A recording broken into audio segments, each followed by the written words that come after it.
오늘 공부했던 내용을 이제 문제 풀어보도록 합시다. 자, 우리 기출문제집 몇 쪽이냐면요. 74쪽. 테마 28, 조제정책.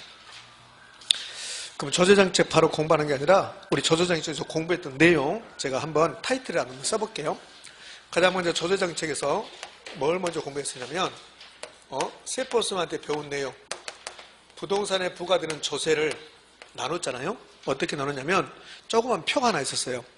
부동산은 취득할 때도 세금 내고, 그 다음에 내가 보유하고 있을 때도 세금 내고, 처분할 때도 세금 내는데, 여기 이제 투자이론에서는 취득, 보유, 처분, 이 3단계 투자 그랬잖아요. 보유할 때 운영하고 이렇게 했습니다. 그럼 취득할 때 내는 세금과 보유할 때 내는 세금과 처분할 때 내는 세금을 여러분이 구별할 수 있는가를 최근에 한 3회에 걸쳐서 계속 출제해요. 그러면 이제 나눠보자고요. 취득할 때 내는 세금과 보유할 때 내는 세금, 처분할 때 내는 세금을 나누는데 그것도 부족해서 우리에게는 또 국세, 지방세까지 이렇게 나눌 수 있는가 그걸 물어봐요. 그럼 취득할 때 내는 세금 중에서 가장 대표인 게 취득세고 이 취득세는 지방세죠. 지방세. 그 다음에 상속이라는 게 취득인데 상속하면 세금 내야 되는데 상속세, 상속받으면 왜 증여도 취득인데 증여세 내는 거죠. 이건 국세다 이렇게 했어요. 보유할 때 내는 세금 중에서 가장 대표적인 게 재산세입니다. 재산세. 재산세는 지방세고 그다음에 종부세, 종합부동산세, 종부세. 이 종부세는 국세다. 종합부동산세가 우리 시험에서 이제 자주 나오죠. 종합부동산세가 여기서 나오고 또 어디서 나올까요? 종합부동산세가 시험에서 자주 등장하는데 여기 종합부동산세는 보유기간 동안에 내는 국세이고 또 종합부동산세가 이제 줄여서 종부세라고 합니다. 종부세가 또 어디서 잘 나올 것 같아요? 어디서 나와요? 이거 어디서 나온다? 기억이 없는 겁니까? 일부러 말 안 하는 겁니까? 모르는 겁니까? 이거 종부세는 직접 개입, 간접 개입할 때 잘 나온다고. 자, 지난주에 배웠잖아. 직접 개입 방법이 있고 간접 개입 방법이 있다. 직접 개입 방법은 공공-공영 들어가는 거. 공공-공영 들어가는 게 직접이다. 그리고 공공-투자사업, 공영-개발사업, 공공-임대주택 공급, 토지은행, 토지수용, 토지선매, 행복주택, 도시개발사업, 도시재개발사업 직접 개입했잖아요. 간접 개입은 돈 나온다 했잖아요. 세금, 부담금, 보조금 이렇게. 그래서 종부세가 잘 나와요. 종합부동산세를 주면서 직접 개입이냐 간접 개입이냐 잘 물어본다. 그때 좀 나온단 말이에요. 자, 그러면 처분할 때 내는 세금 중에서 가장 대표적인 게 양도소득세다. 양도소득세 이렇게 나왔잖아요. 이렇게. 그러면 오늘 배운 내용 중에서 제가 이 부분은 비워놨어요. 여기 이제 지방소득세라는 게 있는데 그거까지는 쟁점이 안 될 것 같아요. 자, 요거 최근 3회에 걸쳐서 물어본다고. 여기 이제 기억하셔야 되고 제가 근데 요거 수업하면서 그랬잖아요. 요거는 이제 수명이 다 된 것 같다. 3번 연속 냈으니까 여기 이제 쟁점이 아니고 이제 다른 거로 쟁점을 할 건데 그다음에 조세의 기능 그렇죠. 기능. 세금의 기능은 여기에 나오긴 하는데 잘 안 나오고 나와도 틀린 말 안 만드니까 외우지 말아야겠잖아요. 조세의 기능, 자원을 배분한다. 경기를 조절한다. 그다음에 투기를 억제해서 집가 안정, 부동산 가격, 주택 가격 안정시킨다. 그다음에 소득 재분배 기능이 있다. 기억난가요? 네. 그다음에 세 번째는 뭘 했을까요?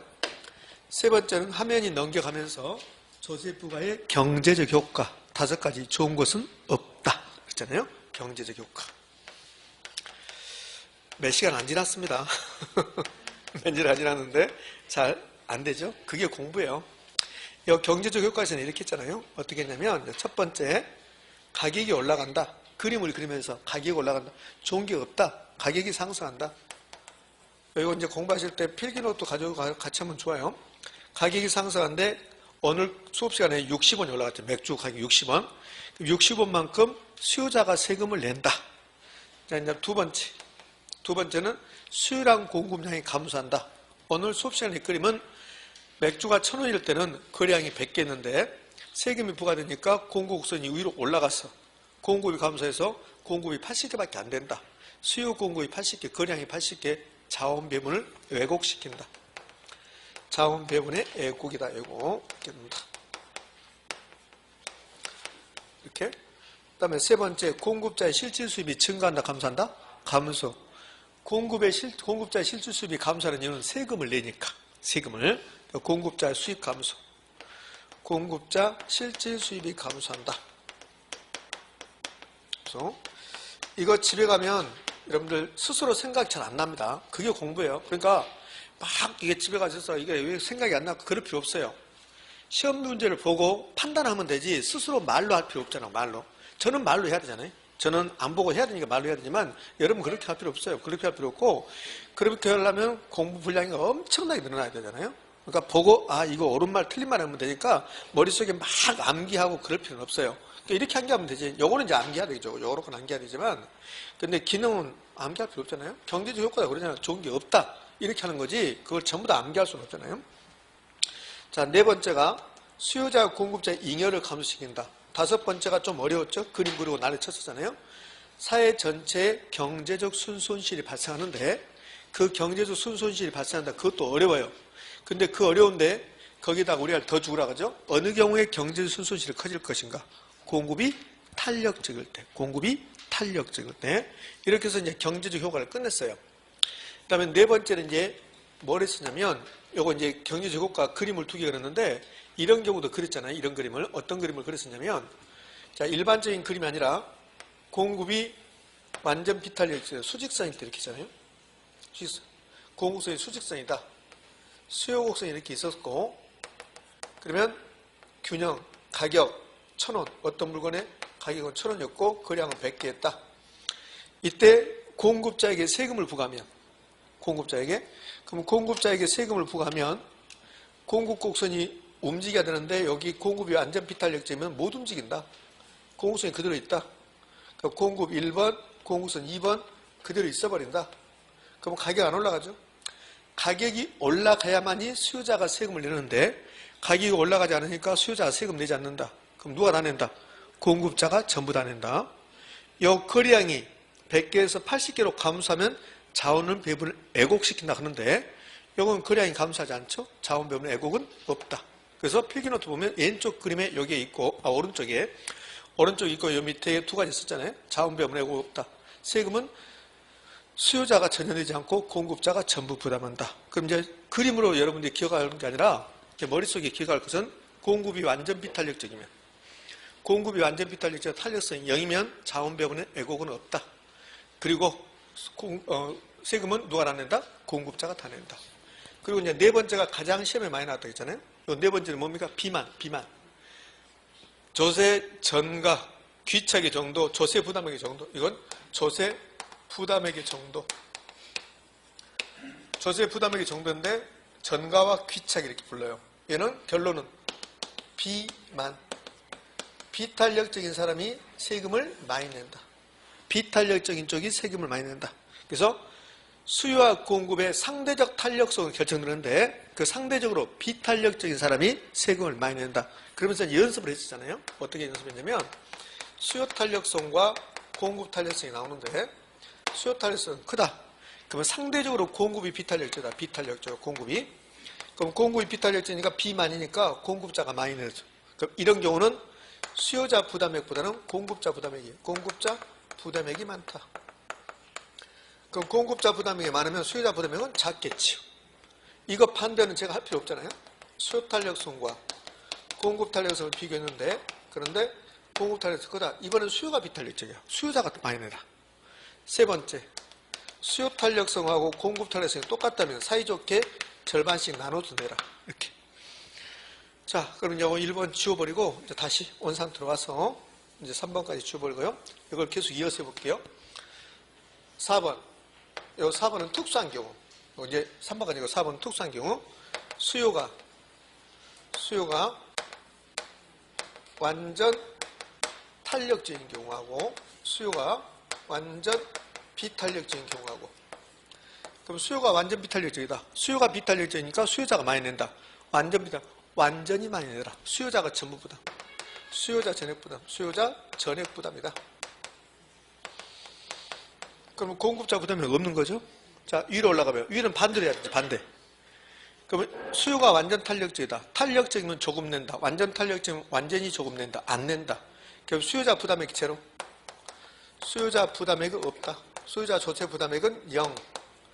공급자 전액 부담. 공급자 전액 부담. 됐지요? 그랬잖아요. 그럼 됐지, 이렇게. 자, 5번은 할 것도 없죠. 이제 5번은 이제 반대니까 할 것도 없어요. 이번은 공급이 완전 탄력적이다. 쓰지 않을 겁니다. 그러면 공급자 낸다, 안 낸다? 안 낸다. 탄력적이면 조금 내고 완전 탄력적이면 완전히 조금 내니까 안 낸다. 수요자가 다 낸다. 2번. 공급이 완전 비탄력적이다. 비탄력적이 많이 내는데 완전히 비탄력적이니까 완전히 많이 내라. 공급자 니 다 내라. 예? 자, 이건 네 번째고 이제 다섯 번째가 혹시 기억날까요? 다섯 번째가 양도소득세 동결 효과. 여섯 번째가 재산세 부과되면 역진세. 일곱 번째가 해일리조지의 토지 단일세 운동. 그랬어요. 그 중에서 이제 5번이 필기노트 기준으로 제가 하는 거예요. 5번이 양도소득세 동결 효과야. 양도소득세 동결 효과는 국가가 투기를 방지하는 목적으로 양도소득세를 중과세했더니 양도소득세가 무서워서 부동산 공급자들이 공급을 감소시키나 공급을 유보시켜버린 경우. 그게 동결 효과야. 딱 묶어버린 거. 그리고 동결 효과가 발생을 하면 그러면 결국은 공급 감소 현상으로 이어져서 오히려 부동산 가격이 상승한다. 이게 동결 효과. 이 정도가 전부입니다. 자, 이렇게 하고 자, 지금 제가 설명했던 데서 답이 되면 좋을 텐데 여기서 아니고 약간 여기서 설명하지 않는 내용이 나올 수도 있어요. 이제 그거 하나씩만 이제 보시면 되고 요거 있는 것은 다 나오면 다 맞춰야 되고 이렇게 되는 거예요. 자, 그럼 이제 문제 풀어보도록 할게요. 자, 테마 28번 부동산 조세 문제고 이제 28회 때 나왔으니까 최근 문제잖아요. 자, 1번 소유자가 거주하는 주택에 재산세가 부과되면 세금이 부과된 거예요. 제가 설명했던 맥주에 대해서 세금 부과했다 이렇게 생각하면 돼요. 주택 수요가 증가하고 옵니까 X입니까? X죠. 수요 감소하고 가격은 상승한다. 그죠? 틀렸죠. 수요 감소, 가격은 상승한다. 이렇게. 2번 임대주택에 재산세가 부과되면 이렇게 나오잖아요. 부과되면 임대주택의 공급이 증가하고 임대료는 하락할 것이다. 뭘까 X일까? X죠. 공급은 감소할 것이고 임대료는 뭐요? 상승할 것이고 임대료가 상승하면 상승한 만큼 임차인이 세금을 낼 것이고 이렇게. 3번 주택의 취득세율을 낮추면 이거 잘 나옵니다. 이건 제가 언급하지 않았지만 취득세율. 정부는 국가는 취득세율 변화를 통해서 부동산 경기를 조절할 수 있다. OX? 주택 경기가 침체로 가면 주택 취득세율을 낮춰주는 거야. 그럼 주택 경기가 활성화될 수 있겠죠. 그러면 취득세율의 변화는 요 지분 말고 취득세율의 변화는 주택 수요에 영향을 미칠 수 있다. OX? 구체적으로 하면 취득세를 낮춰줬대. 그럼 주택의 수요는요? 증가하겠죠. 증가. 감소하나 증가. 그분은 사면 복권 됐죠. 박근혜 대통령 사면 복권 됐죠. 그러니까 이제 사면 복권 됐으니까 사면 복권 안 됐을 때는 대통령 뒤에 직을 호칭을 다 뗐잖아요. 그러니까 박근혜 씨 그랬는데 거기 이제 사면 복권 됐으니까 박근혜 대통령이 해야 되겠죠. 그 박근혜 대통령이 돼서 가장 먼저 했던 게 이겁니다. 박근혜 대통령이 돼서 가장 먼저 했던 게 지금도 징역 살고 있는 그 경제부총리 최경환 씨라고 있어요. 그죠? 그분이 그 국무총리라 경제부총리였죠. 박근혜 대통령이 할 때 거의 박근혜 대통령 그게 경제 정책을 다 이렇게 좌지우지했던 분인데 그분이 이제 이거 한 거죠. 그때 이제 주택 박근혜 대통령이 돼서 6개월 동안인가 1년 모르겠어요. 6개월인 것 같아요. 취득세를 낮춰줬잖아요. 그 주택을 사라고 그랬잖아요. 그때 기조는 박근혜 대통령 기조는 무조건 대출 많이 해줄 테니까 주택을 사라. 그때 했다고 그때. 그러니까 그게 지금 이거예요. 이거. 그때는 주택의 수요가 증가했죠. 이렇게. 자, 그래서 이제 틀린 말이고 이거 의외로 잘 나옵니다. 이 지문. 4번 주택 공급의 동결 효과란 나왔습니다. 동결 효과는 가격이 오른 주택의 수요자가 양도소득세를 납부하기 위해서 주택의 처분을 적극적으로 추진함으로써 주택 공급이 증가하는 효과를 말한다. 옵니까 X입니까? X죠. 기가 막히죠. 어떻게 이런 지문을 만들 수 있을까? 정반대로. 그러잖아요. 출제자 참 뛰어나죠. 어떻게 이런 지문을 만들 수 있을까? 정반대로. 틀렸잖아요. 주택 공급의 동결 효과는 양도소득세가 납부하기 싫어서 공급을 감소시키는 거. 그죠? 그게 동결 효과죠. 그러니까 정반대로 했습니다. 틀렸죠. 그럼 1번부터 지금 다 틀렸네. 그럼 5번이 옳은 말이겠죠. 5번은 오늘 수업 시간에 봤어요. 기출지문에서 토지 공급의 가격 탈력성이 0인 경우 0이다? 완전 비탄력적이다. 그럼 완전 비탄력적이니까 공급자가 세금을 다 내야 된다. 공급자 다 낸다. 근데 여기 주택 소유자가 전액 부담한다. 주택 소유자가 토지 소유자가 토지 공급자입니까? 소유자입니까? 공급자다. 그럼 결국은 공급이 완전 비탄력적이니까 토지 공급자가 세금을 다 낸다. OX? O. 답이 몇 번입니까? 5번. 제가 수업 시간에 언급하지 않았던 내용 중에서 3번 취득세율 변화가 주택 수요율에 영향이 미친다. 요거는 자주 출제되고 있습니다. 자, 그러면 이제 대표 문제 됐고 이제 유사 문제로 갑시다. 유사 문제 1번. 유사 문제 1번은 25회 때 출제했네요. 유사 문제 1번의 1번 지문을 저한테 듣지 않는 말이에요. 그럼 이제 문제를 풀 때 저한테 안 듣던 말도 나온단 말이에요. 안 듣던 말도. 그러면 그냥 보고 있었는데 안 돼요, 답이. 그러니까 다 넘어가는 거야, 그냥. 자, 틀린 거 그렇습니다. 1번 한번 읽어볼게요. 토지용을 특정 방향으로 유도하기 위해서 정부가 토지 보유세를 부과할 때는 토지 용도에 관계없이 동일한 세금을 부과해야 한다. 이게 뭔 말이지? 모르겠다. 넘어가, 그냥. 넘어가고 2번 임대주택의 재산세가 중과되면 증가된 세금은 장기적으로 임차인에게 전가될 수 있다. OX? O. 이 지문은 아주 단골손님을 잘 나와요. 3번 주택 보유세 감면은 보유세를 감면시켜주면 돼. 자가 소유를 촉진할 수 있다. OX? O. 주택을 가지고 있을 때 내는 세금, 재산세라든 종부세 이런 것을 감면시켜주면 그러면 나 주택 가져야 되겠다. 이렇게 되겠죠? 그럼 자가 소유를 촉진할 수 있다. 옳은 지문. 또 나오잖아요. 봐봐요. 4번. 주택의 취득세를 낮추면 주택 수요가 증가할 수 있다. OX? O. 아까 봤죠? 그걸 아까는 감산 나왔잖아요? 잘 내잖아요? 자, 그러니까 2번부터 해서 4번까지는 알 수 있을 것 같아. 이거는 분명히 옳은 말이다. 알 수 있을 것 같아요. 이제 5번이 약간 여러분 힘들어요. 5번이 약간 힘들다고. 5번은 제가 이걸 여러분에게 언급하지 않았어요. 그 5번이 약간 힘든 지문이에요. 그러니까 2번부터 2번하고 3번하고 4번은 옳은 말인데 1번하고 5번 가지고 여러분이 헤맬 수 있어요. 이제 시험장에 가면. 그럼 이제 1번은 전혀 언급하지 않고 이제 제가 5번도 언급하지 않았는데 5번은 이제 보자고요.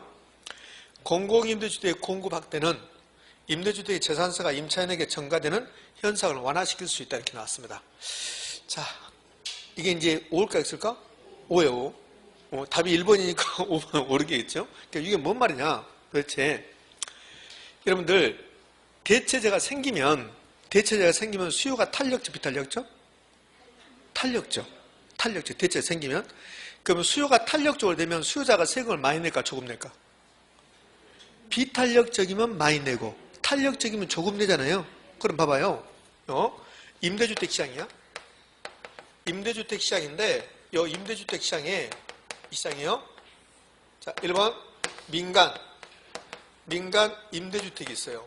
이 민간 임대주택이 이렇게 있는데 여기에 공공임대주택이 공급돼. 민간 임대주택만 있었는데 여기에 이제 공공임대주택 이제 플러스 공공임대주택이 공급돼. 주택 공급이 됩니다. 이렇게 되면 그 민간 임대주택에 대해서 공공임대주택은 대체제야. 대체. 그러면 공공임대주택이 공급이 되면 그럼 주택의 수요 탄력성은 탄력적일까 비탄력적일까? 탄력성은 커지는 거야. 커진다.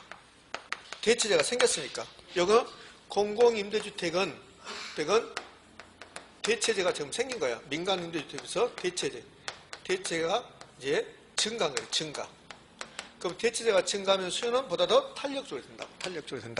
여기까지 이해되셨죠? 그러면 임대주택 시장에서 임차인의 수요 탄력성은 탄력적으로 된다. 커진다. 커진다. 그 비탄력적으로 되면 세금을 많이 내죠. 탄력적으로 되면 세금을 많이 내, 조금 내? 조금 내죠. 이렇게 되면 임차인의 조세 부담은 강화됩니까? 완화됩니까? 완화된다. 그 말이에요. 그 말. 이 말이. 민간임대주택 시장에 공공임대주택이 공급되면 대체재가 증가하는 거고, 대체재가 증가하면 임차 수요는 탄력적으로 되는 거고, 임차인의 수요가 탄력적이면 세금은 수요자가 조금밖에 내지 않는 거고, 비탄력적이 많이 내야 되니까 그게 5번 지문이요. 5번 지문은 이거 포함해서 3번인가 나와요. 가장 최근에는 요 25회 때 나오죠. 18회 때가도 나오고 막 그렇습니다. 그럼 5번 지문 아셨죠? 그럼 이제 5번 옳은 말이고, 그러면 1번이 틀렸단 말이에요. 그럼 1번이 답인데 왜 틀렸나 보면 이런 뜻이에요. 여기 하곡동에 토지가 있는데, 하곡동입니다. 그럼 하곡동에 토지가 있는데 국가는 이 하곡동에 이 토지를 주거용으로 이용을 유도하고 싶어. 국가에서. 하곡동 토지는 상가하지 말고 이제 그만 좀, 강서구청 뒤쪽으로 가면 먹자꾸미 싸고 난리 나니까. 그러니까 주거용으로 유도하고 싶어요. 주거용으로. 그러면 세금 부과할 때 하곡동 토지 소유자들이 주거용으로 이용하고 있으면 토지 보유세를 깎아주는 거야. 근데 상업용, 공업용을 이용하고 있으면 보유세를 강화시키는 거야. 그러면 주거용으로 유도되겠지. 이런 뜻이라고. 봐봐요. 토지용을 특정 방향으로 주거용으로 유도하기 위해서 정부가 토지 보유세를 부과할 때 토지 용도에 관계없이 동일한 세금을 부과한다. 틀리죠? 차등 부과해야지. 주거용으로 이용하였으면 세금을 조금만 내라. 상업용, 공업용은 많이 내라. 됐습니까? 그 다음 몇 번입니까? 1번이죠. 그러니까 시험장에서 이 정도를 생각하기가 그렇게 쉽지 않아요. 시험장에서. 그러니까 이 문제는 사실은 답이 1번인데 2, 3, 4, 5가 오른만이니까 너 1번이 틀렸다. 이렇게 푸는 문제라고. 이렇게. 그러니까 이제 알았으면 됐지. 이제 됐어요. 이 정도. 자, 이제 2번 문제 갑시다. 2번 문제는 언제 냈네요? 31회 때 냈네요. 31회 때. 2번 문제 31회 때 이게 최근에 냈던 것은 그게 쟁점이에요. 아까 처음에 우리 부동산 조세는 취득, 보유, 처분할 때 낸다. 그 다음에 국세, 지방세 나눴다. 그게 쟁점에 대해서 나와요. 작년에도 그렇게 냈고.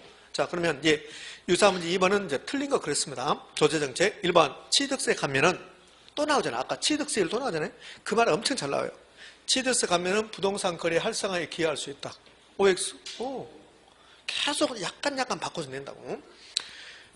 2번 증여세는 국세로서 취득 단계에 부과하는 조세이다. 3번 또 나왔죠. 동결효과. 동결효과 잘 나온다 했잖아요. 양도소득세 중과는 부동산 보유자를 하여금 매각을 뒤로 미루게 하는 동결효과를 발생시킬 수 있다. 그렇게 되면 부동산 가격은 뭐한다? 상승한다. 이렇게. 4번 종합부동산세는 국세로서 보유 단계에 보유하는 부과는 조세이다. 맞습니까? 그렇지. 이렇게 됐습니다. 그럼 답이 이제 몇 번일까? 5번이 되겠죠. 결국 5번. 자, 쉽잖아요. 이렇게. 5번. 재산세는 지방세로서 취득 단계에 부과하는 조세이다. 맞나요? 보유 단계. 재산세가 지방세라는 거 맞죠? 네, 그래. 자, 됐어요. 이렇게. 자, 이제 3번, 유사 문제 3번이 언제 내는 거 봐봐요. 작년 문제인가요? 유사 문제 3번이 작년 문제요. 저는 이제 3번 안 만들었고, 뭐 똑같은 내용이 반복되니까. 유사 문제 3번 봅시다. 틀린 거 그랬는데, 1번 조세의 중립성 이렇게 나왔는데 이건 또 역시 어려운 문제를 지금 우리한테 준 겁니다. 조세의 중립성을 굳이 기억할 필요 없어요, 여러분들. 아까 우리 조세가 부과됐을 때 자원배분이 애곡됐죠. 그렇죠? 그러니까 조세의 중립성은 조세가 부과되면 자원배분을 애곡시키지 않아야 된다. 자, 그런 뜻이에요. 그걸 조세의 중립성이라고 그래요. 그러니까 틀린 거 그랬는데 이제 1번 읽어볼게요. 조세의 중립성은 조세가 시장의 자원배분에 영향을 미치지 않아야 한다는 원칙을 의미한다. 맞습니까? 그렇죠? 2번 양도소득세를 중과하면 부동산의 보유기간이 늘어나는 현상이 발생할 수 있다. 잘 생각해봐요. 양도소득세를 중과세하니까 안 판다 그겠지. 그럼 계속 가지고 있겠지. 그런 뜻이야. 그러니까 2번 지문은 3번의 2번 지문은 이 지문을 약간 바꿔놓은 거라고. 동결효과 발생하면 공급을 유발하니까 계속 가지고 있다는 소리잖아요. 그거야 그거. 자, 3번 조세의 사실상 부담액이 최종적으로 어떤 사람에게 기술되는가에 조세의 기착이라 한다. 국가가 세금을 저에게 부과했어요. 저에게. 근데 제가 여러분에게 떠넘겼어요. 수요자에게. 그럼 최종적으로 여러분 목이 될 수 있겠죠? 그걸 조세의 기착. 떠넘기는 거 전가. 최종적으로 여러분이 60원 부담했다. 여러분이 60원이 기착됐다. 저는 40원을 부담한다. 이런 뜻이에요. 옳은 말. 4번 양도소득세는 양도로 인해 발생하는 소득에 대해 부과되는 것으로 타인에게 전가될 수 있다. 세금은 다 전가될 수 있습니다. 이렇게 이럴 수 있잖아요. 이런 거 흔히 나타나요. 부동산 사고 팔 때 파는 사람이 이러잖아요. 그러면 세금은 당신이 내세요. 이럴 수 있잖아요. 뭐 이렇게 그거죠, 그거. 5번 재산세와 종합부동산세는 보유세로서 지방세이다. OX, X. 종합부동산세는 국세잖아요, 국세. 자, 이 정도 나오면 얼마나 좋을까? 얼마나 좋을까? 자, 테마 29번. 여기까지 지금까지 했던 게 정책론이고, 이제 테마 29번에 바로 지렛대고 나오잖아요. 이게 이제 투자론이야, 투자론. 조세정책까지는 정책론, 투자론에서 바로 지렛대고가 나오잖아요. 이렇게. 그러니까 제가 지렛대고과 투자론 지렛대고 공부하기 전에 몇 가지 했어요. 투자의 개념에서 위험과 수익은 비례관계에 있다, 상생관계에 있다. 투자 분석이라는 것은 투자할까 말까 결정하는 건데, 근데 현금 수지를 추정하는 것이다. 그래서 투자 분석은 현금 수입과 지출을 비교하는 것이고, 수입이 더 크면 투자하겠다. 이게 투자 분석. 근데 부동산 투자의 현금을 하면 두 가지로, 보유기간 동안의 운영을 통한 소득이득, 저것이 자본이득으로 나타난다. 이런 말 하고, 그리고 나서 부동산 투자의 장점 중에 하나가 인플레이션을 방어해준다. 구매력 보호 효과가 있다 하고, 그리고 바로 지렛대 효과를 갖잖아요.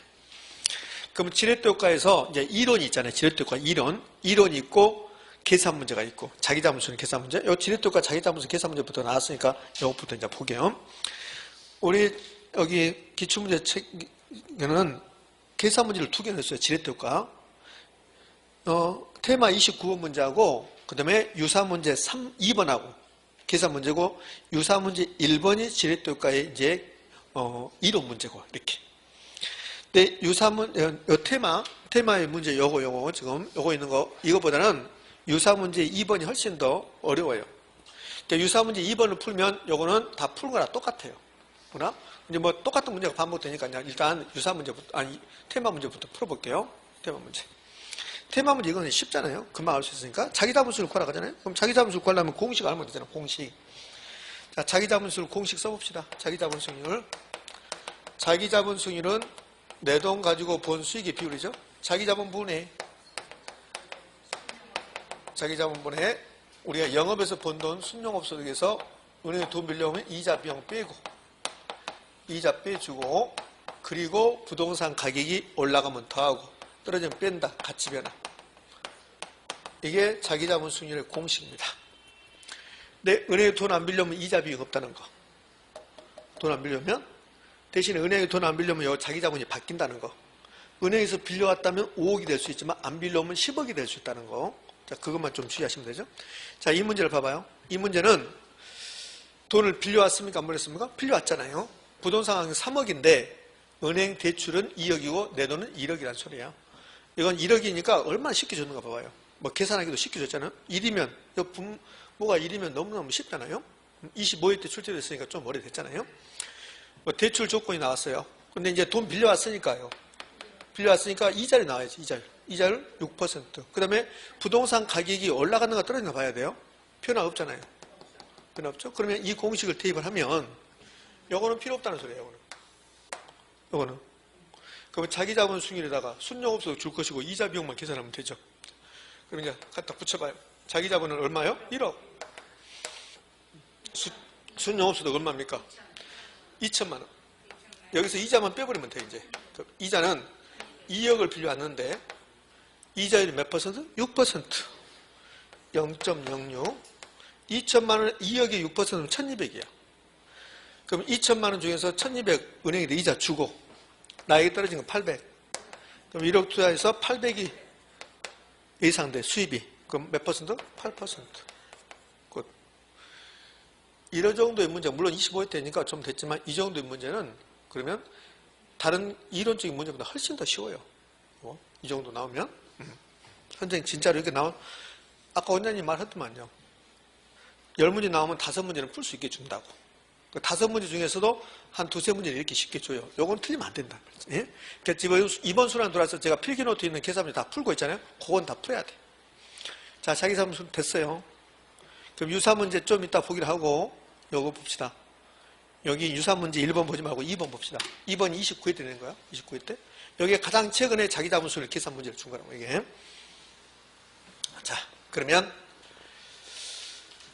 이제 요 똑같은 사례를 주면서 두 가지잖아요.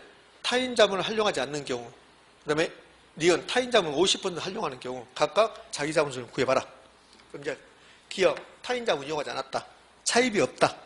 그러면 자기 자본 수익률은, 자기 자본 얼마입니까? 10억이죠.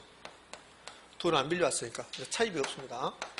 차입이 없는 경우, 전액 자기 자본을 투자했다. 그러면 부동산 가격이 자기 자본이 되는 거예요. 그러니까 10억. 그러니까 순영업소득 얼마? 3천. 이자는 없죠? 돈 안 빌려왔으니까. 그다음에 이제 부동산 가격이 올라갔으면 더하고 떨어졌으면 빼고 부동산 가격이 2% 올라갔네. 2%. 그럼 얼마? 10억에 플러스 10억에 2% 올라갔죠? 0.02. 그럼 2천만 원. 그러면 10억을 투자해서 5천만 원 버는 거죠? 5천만 원. 선생님, 왜 5천만 원인데요? 그냥 몰라 5천만 원 해요. 예? 그럼 몇 퍼센트요? 5%가 있죠. 리은, 차입이 있대요. 차입이 있는데, 근데 50%를 차입했대요. 타인자본 50%. 그러면 내 돈은 이제 5억이 되는 거죠. 5억, 자기 자본은. 그죠? 왜? 10억짜리인데, 타인자본은 50% 활용했으니까 내 돈은 5억이 되는 거죠. 5억. 그러니까 순영업소득은 3천이고, 여기서 이자 줘야 되겠죠? 이제 이자 빼야지. 5억에 대해서 이자 줘야죠. 몇 퍼센트입니까? 4%. 이자율 0.04. 그럼 5천만 원에 4%가 얼마일까? 2천만 원. 그럼 이자를 2천 줘야 돼. 순영업소득 3천인데 이자로 2천 줘야 돼. 그럼 나에게 떨어진 건 뭐야? 1,000. 그다음에 부동산 가격은 올라갔죠. 10억에 대해서 몇 퍼센트? 2%. 0.0. 그러면 여기 순영업소득에서 2천 빼니까 나에게 1,000만 원 떨어지고 부동산이 2천만 원 올라가고 그러면 결국 3천만 원이 나에게 떨어지겠네. 5억을 투자해서 3천만 원 벌 걸로 예상되니까 수익률은 몇 퍼센트? 6%. 답은 5%, 6% 순서대로 나열하면 되겠네. 이렇게. 정해질 때, 부해질 때, 중립질 때. 정해질 때 5에서 6이 됐잖아. 5에서 6이. 요거 안 보더라도 정해질 때. 왜 정해질 때냐면 정해질 때가 되려면 그러면 총자본수익률하고 차익금리를 비교해서 차익금리가 더 낮을 때. 여기. 돈 안 빌려왔죠, 이거? 돈 안 빌려오면 자기 자본수익률이 몇 퍼센트? 5%죠? 돈 안 빌려오면 자기 자본수익률하고 총투자 수익률이 똑같아요. 그럼 이 문제 총투자 수익률 몇 퍼센트일까? 5%. 돈 안 빌려오면. 그죠? 총투자 수익률 5%, 차익금리는 4%. 그럼 총투자 수익률이 높죠? 차익금리가 낮죠? 그러면 정해지는 뜻이지. 됐습니까? 이렇게 이제 됐어요. 이 정도면 뭐 충분히 풀 수 있을 거라고 저는 생각합니다, 여러분들. 그러니까 이 문제가 나오잖아요. 혹시라도 자기 자본에서 계산 문제 나오면 여러분 다 풀 수 있어요. 그럼 신중하셔야 돼. 신중 안 하면 틀려버려요. 신중 안 하면. 그러니까 계산 문제 푸는 거 늘 말하지만 꼭 그렇게 해야 되는데 그렇게 안 하다가 시간이 쫓겨서 또 문제를 못 풀고 그러는데 계산 문제는 무조건 나중에 푸는 거야. 계산 문제는 개론 문제 그걸 풀다. 그럼 40개 중에서 10문제 정도가 계산 문제. 최근에 계속 10문제 정도. 그럼 10문제 빼버리고 30문제만 풀어, 이론적으로. 그리고 민법을 풀어. 그 민법은 계산 문제가 없잖아요. 그 민법은 계산 문제가 없으면 이론적으로 40문제 풀고 그래도 시간이 남으면 그때 계산 문제 푸는 거예요. 그때. 이렇게 하면 절대 안 돼요. 개론을 계산 문제 다 풀고 나서 민법 간다. 그러면 민법에서 시간이 부족해져요. 그러니까 무조건 개론 30개, 민법 40문제 풀고 나서 그 다음에 계산 문제를 푼다. 시간이 남으면. 시간 안 남으면 어쩔 수 없이 찍어버리고. 이렇게 해야 돼. 그래서 이제 계산 문제 풀 때 10문제 나왔을 때도 빨리 보고 무조건 달라들면 안 돼. 1번부터, 그러니까 첫 번째 계산 문제가 예를 들어서 개론 7번에 나왔다. 달라들면 안 되고 보고 풀 수 있겠는가 없던가 판단해야 돼. 그러니까 풀 수 있는 걸 찾아가야지. 10문제 순서를 풀다가 1번부터 만약에 10문제 중에서 앞에 나온 3개가 어렵게 나왔다. 그거 풀다가 뒤에 가서 쉬운 것도 놓쳐버리니까. 풀 수 있는 것만 확인하고 그런 거 풀어야지. 못 푸는 것을 복잡하게 수식 나오고 그러면 찍어야겠다. 이렇게 해야 된다고 이렇게. 자, 여러분 눈빛은 다 풀 수 있겠다는 그런 눈빛을 보이고 있습니다. 예? 자, 그럼 이제 이론적으로 가자고요. 이론적으로는 유사문제 1번이에요. 1번. 그러면 이제 지렛대 효과. 개념은 타인 자본 이용해서 부채를 이용해서 융자를 끼고 저당을 이용해서 전세를 활용해서 부동산 구입했는데 그때 자기 자본 수익이 변동한 것을 뭐라 한다? 지렛대 효과라고 한다. 된다? 자, 그러면 1번 봐요. 레버리지 효과란 타인 자본을 이용할 때 부채 비율의 증감이 자기 자본 수준에 미치는 효과를 한다. 이 부채 비율의 증감은 이건 크게 신경 쓰지 마시라고. 이거는 이런 뜻이에요. 이게 무슨 뜻이냐면 이 부채 비율의 증감이 남의 돈을 많이 빌려냐 조금 빌려냐 이런 뜻이요. 그러니까 이걸 넣어주는데 이거 들어가도 되고 안 들어가도 상관없어요. 봐봐요. 돈을 빌려옵니다. 저 부채 비율의 증감은 정해질 때, 부해질 때, 중립질 때 아무 상관이 없어요. 그런데 왜 저 말을 넣어주냐면 이것 때문에 넣어준단 말이에요. 자, 돈을 빌려옵니다. 돈을 빌려오면 총자본수익이라고 차익금리를 비교했을 때 총자본수익이 더 크대요. 이렇게 되면 정의지렛대예요. 정의지렛대에서 자기자본수익이 이렇게 높아져요. 그래서 총자본수익보다 자기자본수익이 더 높아진 거 이걸 정의지렛대예요. 그러면 여기 이제 정의지렛대인데 그럼 봐봐요. 이 지문을 여기 부채 비율의 증감이 주는 순간 여러분이 좀 헷갈려 한다고. 저게 뭐지 그런다고? 그러면 요 말을 없애버리면 너무나 깔끔해요. 레버리지 효과란 타인 자본 이용할 때 자기 자본 수익에 미치는 효과를 말한다. 깔끔하죠? 근데 요걸 준다고. 요걸 주는 순간 뭐지 이렇게 된다고. 아무것도 아닌데. 그럼 이런 뜻이라고. 자, 여기 지금 지렛대 효과인데 이건 정의 지렛대라고. 그러면 총 자본 수익보다 차익금리가 낮대. 그럼 낮은 금리로 빌려올 수 있대. 그러면 내 돈의 수익이 높아지는 거야. 그러면 이렇게 된다면 여러분들 돈을 많이 빌려온 게 유리할까? 조금 빌려온 게 유리할까? 많이 빌려온 게 유리하지. 이자율이 낮잖아. 은행에서 돈 빌려오는데 이자율이 매우 낮다는 거야. 낮다. 그럼 내 돈의 수익률은 10인데 총자본수익 10인데 은행에서 만약에 3%로 돈을 빌려올 수 있다. 그럼 많이 빌려온 게 유리하겠죠. 조금 빌려오든 많이 빌려오든 이렇게 되면 내 돈의 수익이 높아져요. 높아지는데 그런데 돈을 많이 빌려오면 많이 높아져. 조금 빌려오면 조금 높아지고 그 말 하는 거야. 그 말. 저게. 그러니까 부채비율 증감이 자기 자본수익에 미친다. 여기에 부채비율 증가 감소가 자기 자본수익을 높이고 낮추고 이거라는 거예요. 이거. 그러니까 이 부채비율 때문에 지렛대 효과가 정중립이 아니고 자기 자본수익률보다 총 자본수익률이 차익금리가 높으면 정의 지렛대인데 그때 부채비율이 높아지면 내 돈의 수익이 많이 높아진다는 소리야. 많이 높아진다. 그래서 이 말을 주면서 여러분이 헷갈리게 한다고요. 이거는 큰 의미가 없어요. 이거는.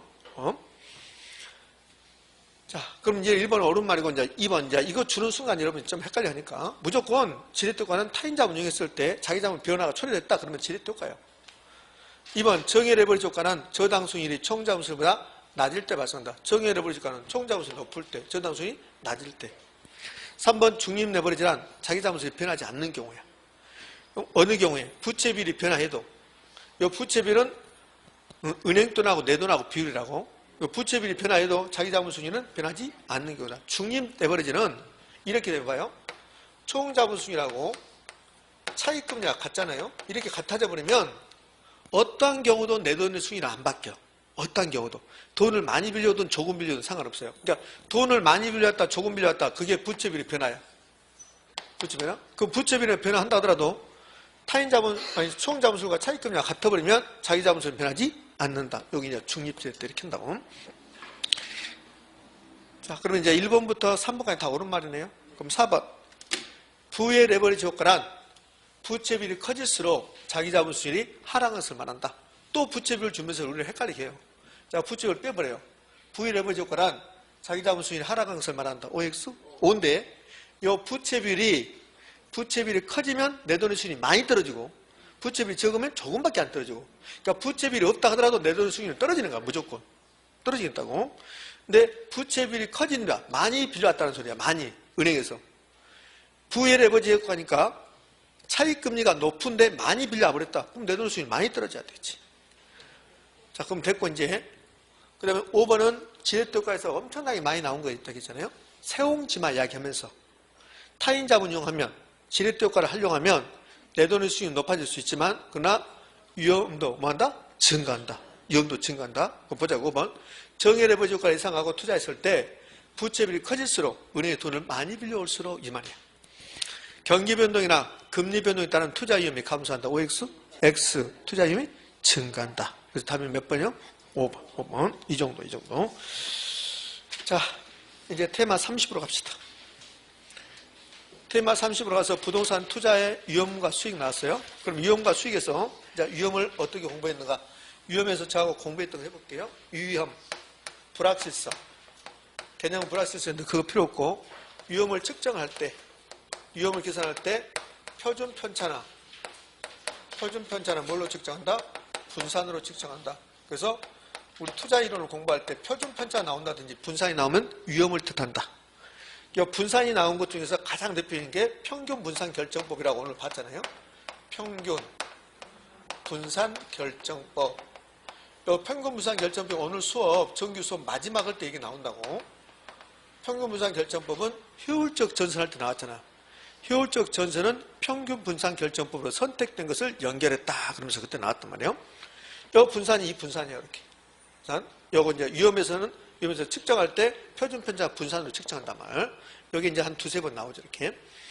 자, 두 번째, 위험의 종류를 했네요. 위험의 종류, 위험의 유형이었습니다. 여기서 가장 잘 나오는 게, 위험의 종류에서 가장 잘 나오는 게 뭐라고 했어요? 위험의 종류에서 가장 잘 나오는 건 금융적 위험. 첫 번째, 사업성 위험이 있었다. 부동산 투자 사업을 한다면 사업 자체에서 발생하는 수익성이 가는 위험이다. 그러면서 시장 위험, 운영 위험, 위치적 위험 이렇게 했었어요.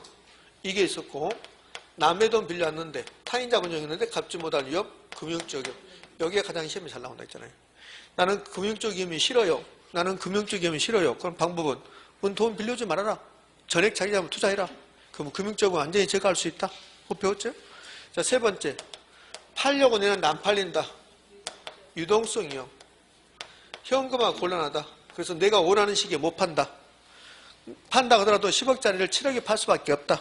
시장가치 손실 가능성. 이걸 유동성 위험. 자, 네 번째. 법적 위험이란 말이 있어요. 법적 위험을 제가 오늘 수업 시간에 뭐라고 했나 봐봐요. 법적 위험, 법률적 위험 했는데 이거는 1번부터 3번까지가 좀 잘 나오고 그 중에서도 2번이 가장 잘 나오고 4번 법적 위험은 거의 나오지 않고 이 법적 위험은 제가 이렇게 했잖아요. 제가 하곡동에 부동산 샀는데 살 때는 중심 상업적이었는데 그 다음날 바로 전용주거지역으로 바뀌었다. 자연환경 보존지역으로 바뀌었다. 그러면서 여러분하고 웃었잖아요. 그런 일은 없겠지만 자 그럴 수도 있다는 거지. 중심 상업적이 자연환경 보존지역이 될 수가 없죠. 그렇죠? 근데 그렇게 된다면 법률적 사항이 바뀌어서 불확실성이 나타난 거라고. 그걸 법적 위험이라고 그래요. 또 이렇게 했잖아요. 내가 임대주택 사업을 하겠다고 아주 돈 다 끌어모으고 그다음에 대출받아서 임대주택을 샀는데 임대주택 사업을 하려는데 국가에서 임대주택자들 소득세를 많이 올리겠다. 이렇게 해버리면 내 수익성에 불확실성이 나타나죠. 그걸 법적 위험이라고 그래요. 자, 다섯 번째는 인프리 위험이라고 그랬어요. 근데 인프리 위험이 무엇입니까? 이걸 내일 안 내요. 금융적 위험, 사업성 위험, 유동성 위험은 뜻이 무슨 뜻입니까? 내는데 인프리 위험 뜻이 무슨 뜻입니까? 이거 낸 게 아니고 인플레이션이 발생할 것 같으면 여러분이 임대인이다. 임대주택 사업을 한다. 임대인이다. 그러면 임대차 계약을 어떻게 할 것인가? 그걸 낸다고. 어떻게 할 것인가? 그러면 인플레이션이 발생하는데도 불구하고 한 달에 50만 원씩 계속 이렇게 받는다. 50만 원씩. 고정 임대료를 50만 원씩 받는다. 그럼 인플레이션이 발생한 만큼 50만 원의 가치는 떨어진다고. 그래서 임대인이 손해보는 거야. 그럼 임대인들은 이 인플레 위험에 대비하기 위해서 임대인들은 고정 임대료 한 달에 50만 원 받으면 불리해지니까 임대인들은 어떻게 하냐면 물가 상승률만큼 물가 상승률이 인플레이션이죠. 만큼 임대료 인상 계약을 맺는 거야. 임대차 계약을 맺을 때 임대료는요, 그러죠. 임대인이 그러죠. 나는 부동산의 결혼을 배웠으니까 임대차 계약 맺을 때 인플레이션만큼 임대료를 인상시킵시다. 이렇게 계약을 맺는 거야. 그러면 인플레이션이 10% 발생하면 그러면 10% 임대료 올라가야 돼. 그럼 임차인들은 저에게 50만 원 내니까 55만 원 줘야 된다. 55만 원. 그래야지 임대인이 유리해진다는 소리야. 요거 낸다고 요거. 제가 수업 시간에 이거 언급하지 않았죠? 그 다음 또 하나. 인플레이션 위험에 대비해서 만약에 대출자는 요거는 이제 다음 주에 배우는데 은행이라고 해요. 은행이 대출해 줄 때 인플레이션이 발생할 것 같으면 고정이자로 드는 게 유리한지 변동이자로 주는 게 유리한지 이거 본다는 거야. 그럼 고정이자로 주면 인플레이션이 발생하든 말든 이자는 다 고정돼야 돼. 근데 변동이자로 가면 인플레이션이 발생하면 금리가 높아진다고. 그러면 은행은 대출자는 금융기관은 인플레 위험을 대비하기 위해서 이자율은 고정이자율로 갈까요? 변동이자율로 갈까? 변동이자율. 요거 낸단 말이에요. 요거. 변동이자율. 요건 제가 수업 시간에 설명하지 않았죠. 설명하지 않았어요. 요거. 근데 여기에 나오는데 자주 나오는 게 아니에요. 자주 나오는 게 아니라고. 그 다음에 이 부분은, 특히 이 부분은 이제 금융론에서 또 언급하게 된다고요. 언급하게. 이렇게. 이 정도가 위험의 종류예요. 그럼 위험의 종류가 끝나고 나면 이 위험을 어떻게 할 것인가? 그게 위험 처리 방법, 위험 관리 방법 나온 거라고. 그럼 이제 위험 처리 방법이 위험 처리 방법, 위험 관리 방법인데, 요 제가 타이틀을 한번 좀 읊어볼게요. 위험한 투자를 제외시키는 방법. 그 다음에 보수적 예측 방법. 보수적 예측 방법 두 글자로 기하. 세 번째가 위험 조정 할인율을 사용하는 방법. 요구 순위를 높이는 방법. 요상. 네 번째가 민감도 분석. 다섯 번째가 평균 분산 결정법. 여섯 번째가 포트폴리오 구성합시다. 오늘 마지막에 포트폴리오 구성에서 위험을 처리했잖아요. 이렇게 비체계 위험을 줄였잖아요. 이게 위험을 처리하는 방법이야. 그럼 그 위험을 처리하는 방법 중에서 가장 시험에 잘 나오는 것은 기하, 요상. 그러면 보수적 예측 방법은 기대 수익률을, 기대치를, 투자 수익의 추계치를 하향 조정, 낮춘다. 그 다음에 위험 조정 할인율을 사용하는 방법은 위험 조정 할인율이 요구 수익률이야. 요구 수익률을 높인다. 할인율을 높인다. 요구 수익률을 상향 조정한다. 됐죠? 그 다음에는 마지막에 위험과 수익은 비례관계 있는데요. 이런 거 했잖아요. 위험과 수익은 비례관계. 그게 위험이었어요. 위험 끝나고 나면 수익률 배웠잖아요. 수익률. 수익률은 기대 수익률은 계산 문제였고 요구 수익률이 이론적으로 냈고 이제 그렇게 배웠잖아요. 이렇게. 자, 그럼 이렇게 하고 요 테마 30분 문제 한번 풀어보도록 해요. 어려운 거 그랬습니다. 기대 수익률과 위험에 관한 설명으로 어려운 거 그랬어요. 1번 부동산 투자니 채택되기 위해서는 기대 수익이 더 커야 되죠. 기대 수익. 요구 수익이 기대 수익보다 커야 된다가 아니라 기대 수익이 더 커야 되죠. 기대 수익. 그래서 1번 틀렸고. 자, 2번 평균 분산 지배원리에 따르면, 자, 평균 분산 지배원리, 평균 기대 수익, 분산 위험. 그 평균 분산 지배원리는 이게 평균 분산 지배원리라고 했잖아요. 평균 분산 지배원리는 부동산 두 개가 있으면, 부동산 A, B가 이렇게 있으면, 두 개 있으면 두 개 하나 선택해봐라. 무엇과? 평균과 분산 가지고. 그럼 A하고 B에게 수익이 똑같으면 그러면 위험이 낮은 거 선택하자. 위험이 똑같으면 수익이 높은 거 선택하자. 그게 평균 분산 결정법이에요. 그럼 이제 2번 지금 가봐요. 평균 분산 지배원리 따르면 A 투자안과 B 투자안의 기대 수익이 똑같아. 기대 수익이. 그럼 여기다 써보면 이렇게 할 수 있죠. A하고 B가 있는데 A하고 B가 기대 수익률이 두 개 다 10% 이렇게. 그럼 기대 수익률을 가지고는 어디가 더 좋은 투자 대상이다 판단할 수 없다는 거예요. 그래서 이제 여기에 표준 편차가 나와요. 표준 편차는 위험을 뜻하고 이제 분산이라고 생각하시면 돼요. 위험이요. 그럼 표준 편차가 A가 이게 3이고 B가 5라고 해봐요. 그럼 여러분들 A를 선택할래요? B를 선택할래요? A를 선택해야지. 기대 수익이 똑같은 위험이 작은 거 A를 선택해야지. 이게 A가 B를 지배한다 그런다고. A가 B를 지배한다. 그 A를 선택한다는 소리예요. 이걸 평균 분산 결정법이라고 해요. 평균 분산 결정법. 자, 그러면 여기 지문 봐봐요. A 투자안과 B 투자안의 기대 수익이 같을 경우 위험이 높은 거 낮은 거? 낮은 거 선택해야지. 위험이 낮은 거. 그러면 A 투자안보다 B 투자안의 기대 수익의 표준 편차. 이 표준 편차. 이 표준 편차가 기대 수익에서 편차가 얼마냐 이 말이에요. 그 표준 편차가 위험이죠. 그러면 A 투자안보다 B 투자안의 기대 수익 표준 편차가 더 크다면 위험이 어디가 크고요? B가 더 큰 거지. 이게 위험이 큰 거지. 위험이 크다. 그럼 우리는 위험이 작은 거 선택하죠? 그럼 A가 위험이 작죠. 그럼 A가 선호된다. OX? 여기 있다. 2번. 어느 거를 했죠? 2번이다. 3번은 아직 안 배웠어요, 여러분들. 3번은 아직 안 배우는 나중에, 근데 이거 지문 이제 어쩌다 한 번씩 나오는 거예요. 무차별고소 자체를 안 배웠으니까. 이제 나중에 이제 외울 거라고. 위험 회피형일수록 무차별고소의 기울기는 완만하다. 위험 회피형일수록 완만하다. 그럼 틀렸어요. 급경사다, 급경사. 급경사. 위험 회피형일수록 급경사다. 아직 우리가 공부할 시기는 아닙니다, 사실 이거는. 급경사. 나중에 이제 그래프를 통해서 제가 언급할 거예요.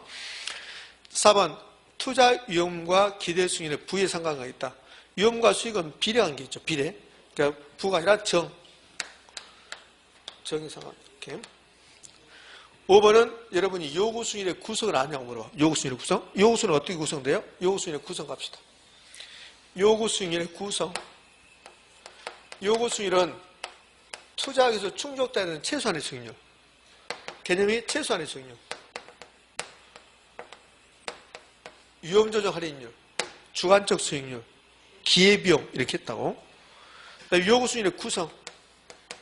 요구수일은 어떻게 구성됩니까? 요구수일은 세 가지로 구성된다고 했잖아요. 시간의 대가. 시간의 대가가 뭘까? 무위험 수익률.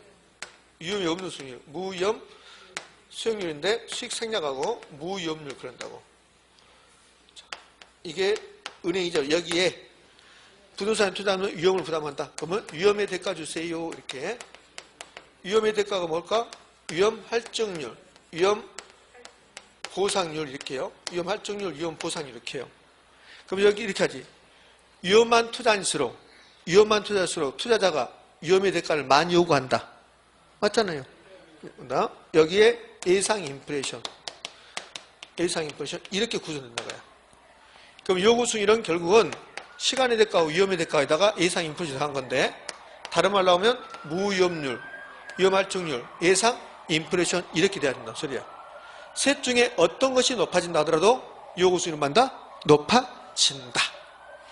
자, 그거 하는 거지. 그럼 무위험률이 높아졌습니다. 요구수일 높아져야지. 위험이 높아졌습니다. 위험이. 그럼 위험이 높아지면 위험 할증률이 높아질 것이고, 요구수일이 높아질 것이고, 예상 인플레이션이 높아지면 그런 요구수일도 높아질 것이고. 그럼 5번 무위험 수익률이 상승하면 투자자의 요구수익이 하락시킨 요인이다. OX, X 말도 안 되죠? 이렇게. 자, 대표 유형 문제 이제 대표 유형 문제 테마 30을 풀어봤습니다. 그럼 테마 30을 풀어보면 이제 유사 문제도 있겠죠? 유사 문제 다 풀어보는 것이 할게요. 유사 문제 2번 답을 해볼래요? 유사 문제 2번. 유사 문제 2번 읽어서 답을 한번 해보십시오. 기가 막히지. 유사 문제 2번 기가 막힙니다. 제가 한번 읽어볼게요. 투자 재원의 일부인 부채가 증감에 따라 원금과 이자에 대한 채무 불이행의 가능성이 높아지며, 자, 투자하는데 투자 재원이 이제 투자 자금이잖아. 일부인 부채가 증가했대. 그 말은 투자 재원 중에서 일부 부채가 있다. 우리는 돈 빌렸다는 소리야. 그럼 돈 빌렸는데 돈 빌려오면 부채가 증가하면 돈을 많이 빌려오면 원금과 이자에 대한 채무 불이행이 높아지죠. 금리 상승의 추가적인 비용. 왜? 금리가 상승하면 이자를 많이 내야 되겠죠. 그럼 추가적인 비용 부담이 발생한 경우 무슨 위험이냐? 금융적인. 이렇게. 그럼 유사 문제 2번 됐고 이제 유사 문제 1번으로 갑시다. 1번 부동산 투자의 위험에 관한 설명을 틀린 거 그렇네요. 23회 때 1번 장래 인플레이션 예상되는 경우 인플레이션 나왔습니다. 그럼 두 가지. 인플레이션 나오면 임대인들은 물가 상승률 만큼 임대료 인상계약 맺겠다. 그다음에 은행은 변동이자율로 간다는 거예요. 대출자는 변동이자율 대신에 고정이자율로 대출하기를 선호한다. OX, X 1번이 답. 2번 부채비율이 크면, 부채비율이 크단 말은 은행에 돈을 많이 빌렸다. 좋은 점, 은행에 돈을 많이 빌려면 내 돈의 수익이 높일 수 있다.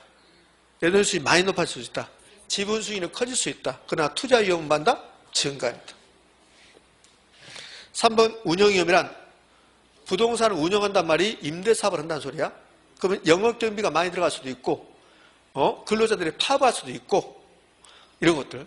그러면 3번 운영위험이란 사무실 관리, 근로자 파업, 영업경비 변동 등으로 인해 야기될 수 있는 수익성의 불확실성을 크게 넓게, 왜? 운영이라는 것은 여러 가지 행위를 할 거니까 넓게 지칭하는 개념이다. OX?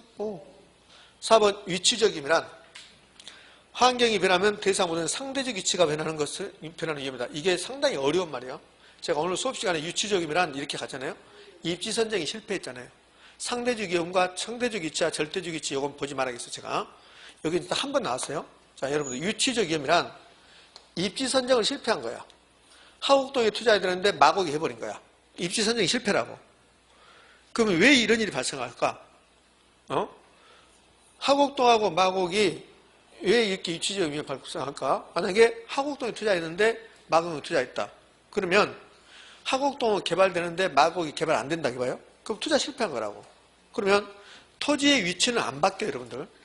토지 위치는 그대로 있는데 하곡동이든 마곡동 그대로 있는데 근데 이 위치적이면 위치 선정을 잘못했다 했거든요. 그러면 왜 위치 선정 잘못했냐면 그 지역이 개발될 곳 거기다 투자했어야 하는데 그렇지 않는 곳에 투자했다. 그럼 여기 보면 위치적이면 위치가 변한 거예요. 위치가 변해서 발생하는 건데 위치는 절대적 위치하고 상대적 위치가 있어요. 절대적 위치와 상대적 위치가 있다. 우리 이렇게 배웠잖아요. 토지 위치는 변하지 않는다. 그거 배웠죠? 그게 부동성이야. 부동성. 그럼 이 상대적 위치는 도대체 뭘까? 상대적 위치는 요거 볼 때마다 부동산 학자들 정말 짜증나게 하더라고. 내가 봤을 때. 이 상대적 위치가 이런 뜻이에요. 이 절대적 위치는 변하지 않거든요. 절대적 위치는 변하지 않습니다. 이 절대적 위치가 변화했다. 절대적 위치가 변화했다. 그 말은 틀린 말이에요. 절대적 위치가 변했단 말은 하곡동 1번지 토지가 내일 마곡동 같다는 소리야. 그런 일은 없어요. 그럼 이 상대적 위치는 변화하거든. 상대적 위치가 변화한다고. 이 상대적 위치는 뭐냐면 쓸모가 바뀌었다는 거예요. 쓸모가. 마곡이 쓸모가 얼마나 바뀌었습니까, 지금? 그러잖아요? 그 쓸모가 바뀌었다를 상대적 위치가 변한다고 그래. 그러면 투자를 잘못했어요. 그게 위치적임인데 절대적 위치가 변한 게 아니에요. 절대적 위치가 안 바뀐다고? 그럼 무슨 위치가 바뀌었을까? 상대적 위치. 그 상대적 위치가 변하는 위험이다. 올까 있을까? 오라고. 굉장히 어려운 말이에요, 사실은. 그래서 제가 이거 계속 나온 게 딱 한 번 나왔으니까 아까 수업 시간에 이거 필요 없으면 나오고 갔잖아요, 그냥. 5번 유동성임이란 대사무소는 현금화하는 과정에서 발생하는 시장가치 손실 가능성을 말한다. OX? O. 이건 이제 출자되거든. 이제 금융적 위험이란 이렇게 한다고. 금융적 위험이란. 이렇게 틀린 말이에요. 유동성임을 하면 두 가지 기억하시면 돼요. 첫 번째는 현금화 과정에서 시장가치 손실 가능성. 10억짜리를 빨리 현금화 시켜야 되니까 7억에 팔 수밖에 없다. 또 하나는 내가 원하는 시기에 팔지 못한다. 그것을 유동성임이라고 한다. 됐습니까? 아무것도 아니잖아요. 자, 유사문제 3번까지 해볼까요? 3번 여기까지 하고 이제 쉬었다 해야 될 것 같아요, 여러분들. 자, 틀린 것 그랬습니다. 1번 기대수익률이 이용수보다 클 경우 투자 인체 때는 또 나왔죠? 아까 나왔는데 이거 잘 나와요. 어느 경우 투자하는가? 기대수익이 더 크면 투자한다. 2번 개별 부동산 특성으로 인한 비체기 점은 포트폴리오 구성을 통해서 감소될 수 있다. 3번 무위험률이 하락하면 투자자 요구수익을 상승시킨다. OX? X. 무위험률이 하락하면 요구수익도 하락하지. 하락. 답이 3번이요. 틀린 거 뭐라겠습니까? 4번 투자자가 대상보다 원하는 시기에 현금하지 못할 가능성은 유동성임에 해당한다. 맞죠? 자, 5번은 굉장히 어려운 질문입니다. 평균 분산 지배 원리를 선택할 수 없을 때 변이계수, 변동계수를 활용하여 투자하는 의의를 판단할 수 있다. 요거는 하지 마세요. 요거는 나중에 제가 수업 시간에 할 건데 이거 해봐야 지금 엄청나게 어려운 말이니까. 요 변이계수, 변동계수라는 게 있는데 요거는 그동안 우리 40년 동안 두 번밖에 등장하지 않아요. 그게 크게 문제 없고 요거 제가 설명하려면 여러분들 머리가 아파져요. 아, 저런 거 없다 하는데 어차피 요거는 큰 의미가 없으니까. 자, 됐습니다. 자, 유사문제 4번까지 나왔네요. 자, 많이 해놨네. 자, 봅시다. 여기까지 해야 버릴게. 자, 옳은 거. 1번 또 나오잖아요. 봐봐. 계속 나오잖아요. 기대수익이나 요구수 관계에서. 1번 기대수익률이 요구수보다 높을 경우 투자자는 투자 가치가 있는 것으로 판단한다. OX? O. 기대수익 요구수보다 높으면 투자 가치가 있는 거죠. 2번 기대수익률은 투자에 대한 위험이 주어졌을 때 투자자가 투자 대상 분야에 대하여 자금을 투자하기 위해 충족돼야 할 최소한의 수익률을 말한다. OX? OX? O? X지. 기대수익이 아니라 요구수익이지. 요구수익률. 요거 요구수익률이지. 요구수익률이 위험이 주어졌을 때 투자하기 위해서 충족되는 최소한의 수익률이지. 이건 기대수익이 아니라 요구수익. 요구수익률. 틀렸고. 3번 요구수익률은 투자가 이루어진 후 현실적으로 달성된 수익률을 말한다. 아니죠. 이것은 무슨 수익률입니까? 실현수익률. 실현수익률. 실현수익률. 실현수익률 투자한 다음에 이루어진 현실적으로 이루어진 수익률. 실현수익률. 그러니까 3번은 요구수익이 아니라 실현수익률. 실현수익률이니까 틀렸고. 2번은 요구수익률이고. 4번 요구수익률은 투자에 수반되는 위험이 클수록 작아진다. 요구수익률의 구성은 요구수익률은 어떻게 되냐면 요구수익률은 무위험률 플러스 위험할증률. 위험할증률은 위험이 있으면 높으면 할증해달라 이 소리잖아요. 그렇죠? 그럼 위험이 높으면 요구수익률은 커질 수밖에 없죠. 그럼 요구수익률은 투자의 위험에 수반되는 위험이 클수록 작아지냐 아니라 커진다. 얘기입니다. 자, 5번 실현수익률은 다른 투자의 기회를 포기한다는 점에서 기회비용을 한다. 이 기회비용은 실현수익이 아니라 뭡니까? 요구수익률. 그럼 답은 몇 번이요? 1번이죠. 1번입니다. 유사 문제 4번은 이제 수익률에 관해서 물어보고 있습니다. 자, 고생하셨고 쉬었다가 테마 31번부터 할 겁니다.